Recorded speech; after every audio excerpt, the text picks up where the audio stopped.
అమ్మ మాట. రామాపురం అనే ఊర్లో గోపన్నకు మేకల మంద ఉంది. ప్రతిరోజు ఆ మేకలను మేతుకోసం అడవికి తీసుకువెళ్ళేవాడు.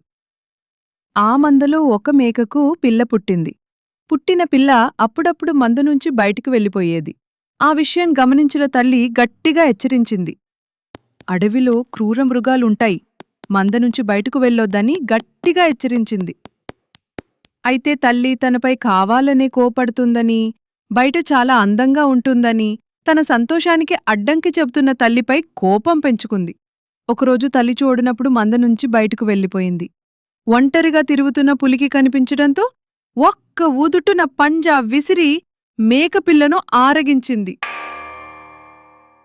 నీతి: పెద్దలు ఏది చెప్పినా అది పిల్లల మంచి కోసమే, వాళ్ళ సంతోషాన్ని అడ్డుకోవాలని కాదు.